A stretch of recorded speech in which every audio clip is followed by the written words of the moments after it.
Imran Khan has been succeeded by yet another Prime Minister in Pakistan. And the word that is out is that Imran essentially failed to deliver economically and stepped into the army's turf in respect to decisions on foreign policy and also tried to interfere with some of the appointments of senior officers of the military.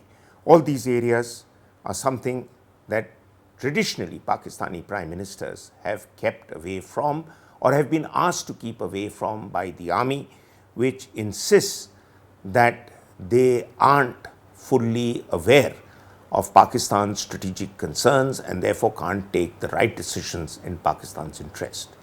But where has this tradition come from? Pakistan has a very powerful military. Some say the military has a country and not that the country has a military, as in the case of India.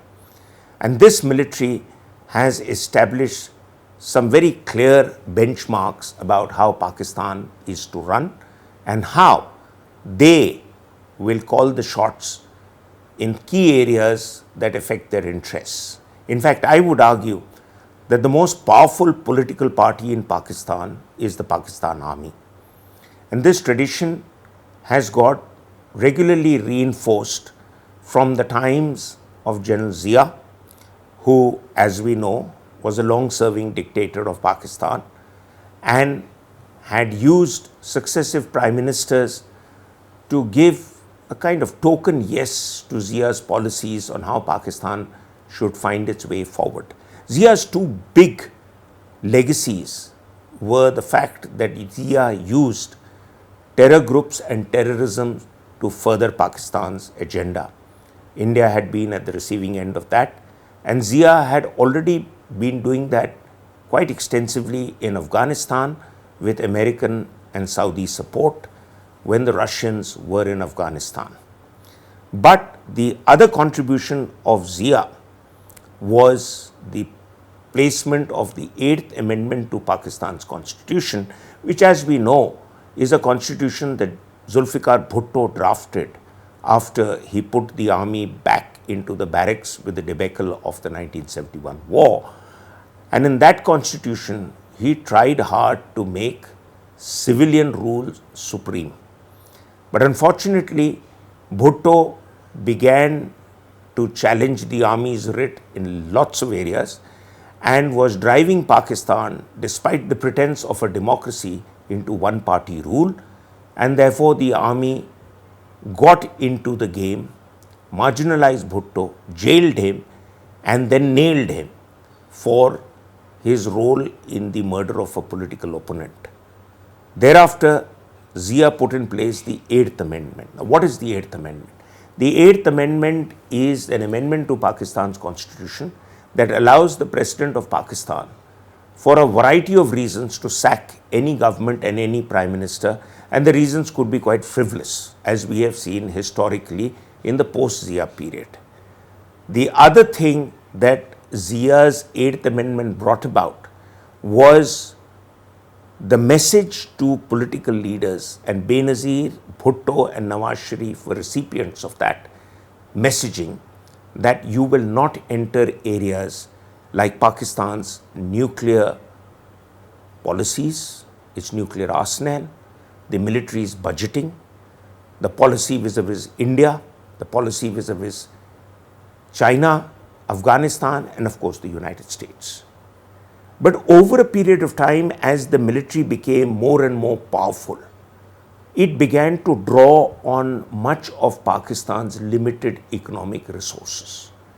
So effectively, some have argued that more than 50% of Pakistan's budgetary allocations are given to the military to run their business, and none of their businesses are really taxed. So they are in everything from waterworks to transportation to hospitals to a whole lot of other trade and other engagements which are neither audited nor are taxed. So Pakistan is a country which is limited to maybe about 1% of their population that gets taxed, which has to pay for the adventures of the big establishment that is the military. So Pakistan's economic situation is precarious to say the least. Its external debt now stands at about $92.8 billion. It's likely to fault on its debt repayment. It is looking for handouts from the international community, but the three countries that have been in recent years bailing Pakistan out are the Chinese, most recently with $4 billion, the Saudis with $3 billion, and the UAE with $2 billion. America, which used to give lots of money to Pakistan and its generals and had spoilt them for choices, is now not giving any more money after the American humiliation in Afghanistan, where America knows but doesn't muster the guts enough to tell Pakistan on its face that you pulled the carpet from under our feet. But why is Pakistan's military so hung up on running the country? One is, of course, their total control that they want to have on foreign policy, but more importantly, what Aisha Siddiqa in her powerful book on the Pakistan Army called Military INC calls Milbus, which is military business. They are the largest landholders in Pakistan. About 43% of Pakistan's land belongs to the military to be given away for anything the military thinks as appropriate to its officers and men, and most retiring generals get large plots of land as gifts, and every Jawan and NCO also gets in his village. The other thing that the Pakistanis want is greater say in Pakistan's program for nuclear weapons, which is Pakistan's selling card in the Arab and Islamic world, that they have the Islamic bomb. Now, in both these areas, vast sums of money that comes from outside gets siphoned in, and the Pakistani military therefore needs to keep the bogey of an Indian threat alive, so that the country and the countrymen, and interestingly, even politicians in public life, swear by the need for the army to get more and more equipment and become stronger and stronger. Why? To face an existential threat which they believe comes from India, and to allow Pakistan to play a more domineering role, as it were, in Afghanistan, because they all believe that Afghanistan has massive mineral and rare earth resources that Pakistan could tap and one day become rich, and the fact that if Pakistan controls Afghanistan, that India can't corner it from both sides. Both the assumptions are wrong, but nobody can stand and say this on the face to the Pakistani military brass. But where the problem of the military now comes is that Imran Khan, in an effort to checkmate the military, one, made a mess of the finances, but that he wouldn't do intentionally. That would have probably been Imran's want, because Imran was incapable of turning the economy around. The other area where Imran played up against the army's agenda was to engage with Russia. Now, he went to Moscow to meet President Putin at the start of the Ukrainian invasion and got what he claimed was a Pakistani rupee Russian ruble deal to get oil at half prices from where they would get elsewhere in the Gulf countries. Just like a deal Imran had done with the Chinese establishment called the Pakistani rupee and the Chinese yuan deal in 2019. But the army was so cornered by what Imran did and the publicity it got that General Bajwa actually came out in public and challenged what Imran had done in Russia, and again indicated to America that we are not a lost cause. They like to keep all options open. More importantly, Pakistan's military brass hats all have their children studying in America. Their parents and family members use American medical facilities. And I wouldn't be surprised if most of the generals also have a green card. So America is something they would still look towards and go in that direction, as against China, which they look for bailing out against India, as China uses Pakistan to project a two-front threat to India. But where do things go from here?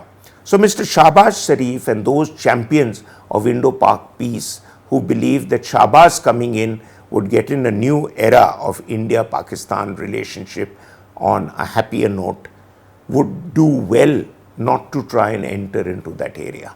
His biggest challenge is to turn the economy around. My guess is he'll do a better job than Imran because he is a seasoned politician. He is also a businessman and therefore knows numbers a lot better than Imran does. But the other area that Shahbaz Sharif would do well is to try and strike a balance between all the right-wing Islamist groups that are running all over Pakistan. Imran has started engaging with them, whether it was the Tehreek-e-Labbaik or it was the Tehreek-e-Taliban and others, and Imran's political constituencies are all in the AFPAC region. These people have now decided to gather money to launch a jihad within Pakistan.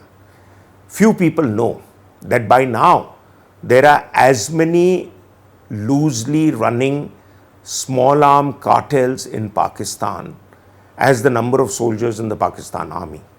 So therefore the army cannot take the jihadi groups or the militants on head on, and the army is going to try and compromise with them, but compromises always create embarrassments in the long run, as we know.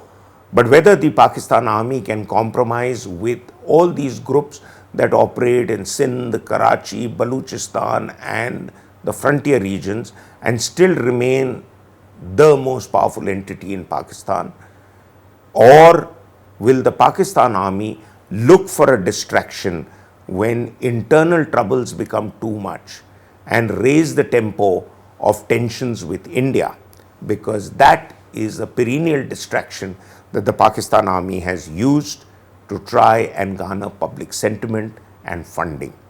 That is going to be the big question over the next several months till Pakistan goes in for the next election. And the other question is, could Imran bounce back? Because Imran has a lot of support with the youth in Pakistan, with the regular right-wing jihadist groups now, and with the women in Pakistan who are all saying that we are beggars and we can't be choosers, so we want Imran back, and Jalal Bajwa and his gang are traitors.